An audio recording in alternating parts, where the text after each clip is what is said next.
Kamareddy జిల్లాపై cloud burst అయింది. రాత్రి నుంచి కుండపోతగా వాన పడుతోంది. జిల్లాలోని రాజంపేట, బిక్నూర్, కామారెడ్డి, పాల్వంచ, ఎల్లారెడ్డి ప్రాంతాల్లో అత్యంత భీకరంగా వర్షాలు పడుతున్నాయి. చరిత్రలో ఎప్పుడూ లేనంత వర్షపాతం నమోదైంది.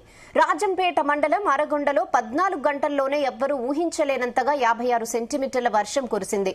మంగళవారం రాత్రి నుంచి బుధవారం ఉదయం 8 గంటల వరకు 136 మిల్లీమీటర్ల వర్షం కురవగా, బుధవారం ఉదయం నుంచి మధ్యాహ్నం 4 గంటల వరకు ఏకంగా 418 మిల్లీమీటర్ల వర్షం కురిసింది.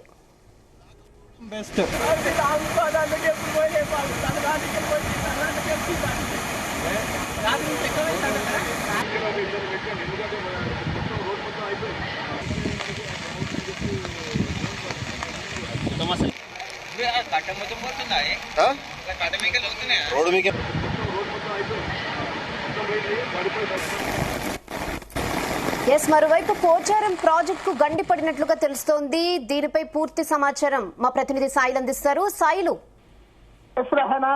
ఏదైతే పోచారం ప్రాజెక్టు ఏదైతే ఉధృతంగా ప్రవహిస్తోంది, ఏదైతే ఎగువ ప్రాంతంలో కూడా భారీ వర్షాలు కురుస్తుండటంతో ఆ మెదక్ జిల్లా నుంచి తర్వాత ఈ ఎల్లారెడ్డి ప్రాంతం నుండి తర్వాత ఈ ఏరియా మొత్తానికి ఎడతెరిపి లేకుండా మంగళవారం రాత్రి నుంచి కురుస్తున్న ఈ అతి భారీ వర్షానికి పూర్తిగా వాగులు, వంకలు, కుంటలు, చెరువులు అన్ని పూర్తిగా నిండిపోయి పూర్తిగా వరద ఉధృతి కొనసాగుతుండటంతో ప్రాజెక్టులోకి కూడా ఏదైతే పూర్తిగా నిండుకుండలాగా మారిపోయి ఆ ప్రాజెక్టు మొత్తం పూర్తి స్థాయిలో పొంగి పొర్లుతుంది, ఉధృతంగా ప్రవహిస్తుంది.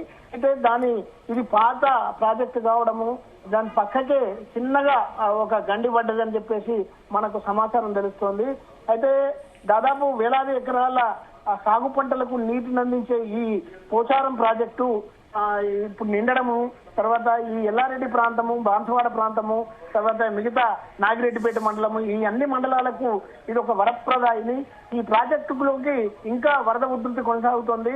ఇది చిన్న గండి గాని ఇంకా ఇది పెద్దదయ్యి పూర్తి స్థాయిలో అనేక గ్రామాలు కొట్టుకపోయే పరిస్థితి ఏర్పడుతుందని చెప్పేసి అధికారులు అంచనా వేస్తున్నారు. ఈ గండిని పూడ్చడానికి అప్రమత్తమై జిల్లా కలెక్టరు దగ్గరుండి ఈ సహాయక చర్యలు దానికి సంబంధించిన పూర్తి స్థాయి గండి పూడ్చడానికి ఇరిగేషన్ అధికారులను అక్కడికి మోహరించారు.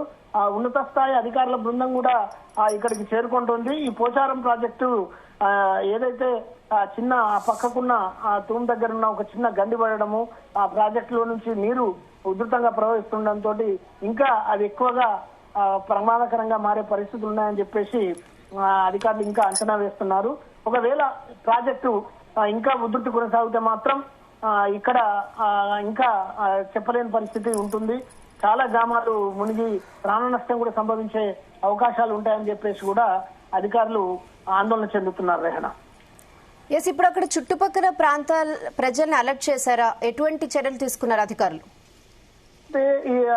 ఏదైతే స్థానిక ఎమ్మెల్యే మదన్ మోహన్ రావు ఉదయమే హైదరాబాద్ నుంచి బయలుదేరి ఈ ప్రాంతంలో ఎల్లారెడ్డి ఏరియాలో భారీ వర్షాలు కురుస్తున్నాయని చెప్పేసి గమనించే ఆయన కామారెడ్డి కేంద్రంగా ఉంటూ అధికారులను అప్రమత్తం చేశారు. కానీ ఇప్పుడు స్థానికంగా ఎల్లారెడ్డికి వచ్చి ఆయన ఈ పోచారం ప్రాజెక్టు తర్వాత మిగతా అక్కడున్న చుట్టుపక్కల ఉన్న చెరువులు పరిశీలిస్తున్నారు.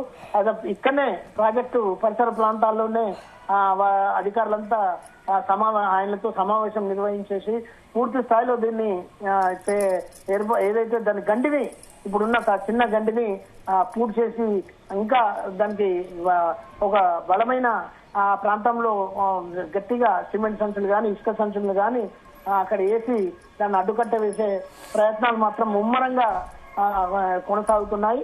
అయితే ఇది అంతగా అంటే ప్రాజెక్టు కూలిపోయేంత పెద్దగా కొట్టుకపోయేంత ప్రమాదం ఏం లేదని మాత్రం అధికారులు మాత్రం చేస్తున్నారు. అయితే ఈ గండి వెడల్పు అయితే మాత్రం ఎక్కువ వాటర్ వచ్చేసి ఇబ్బందికరమైన పరిస్థితులు వచ్చే అవకాశం ఉందనేది మాత్రం వాళ్ళు అంటున్నారు. ఇంకా దానికి సంబంధించిన ఏదైతే నిపుణులను ఏదైతే ఇటువంటి విపత్కర పరిస్థితుల్లో ఏర్పడే వాటికి సంబంధించి దాన్ని ఏ విధంగా అప్పటికప్పుడు చర్యలు చేపట్టే విధంగా ఉన్నతాధికారుల బృందము తర్వాత ఒక నిపుణుల కమిటీని కూడా ఇక్కడికి రప్పించే ఏర్పాట్లు కూడా స్థానిక ఎమ్మెల్యే ప్రయత్నాలు చేస్తున్నారు. కలెక్టర్ కూడా దీని విషయంలో సీరియస్ గా ఆయన దీని మీదనే దృష్టి కేంద్రీకరించినట్టుగా మనకు తెలుస్తుంది.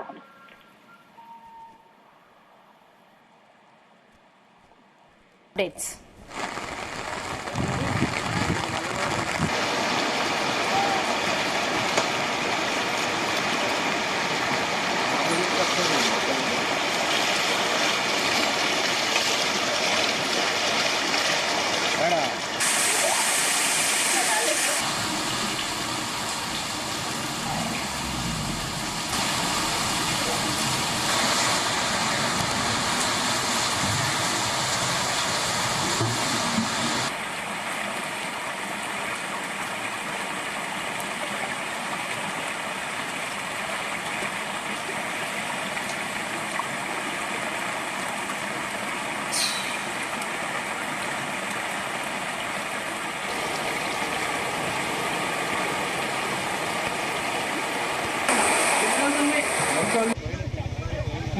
చాలు మీ బండి చాలు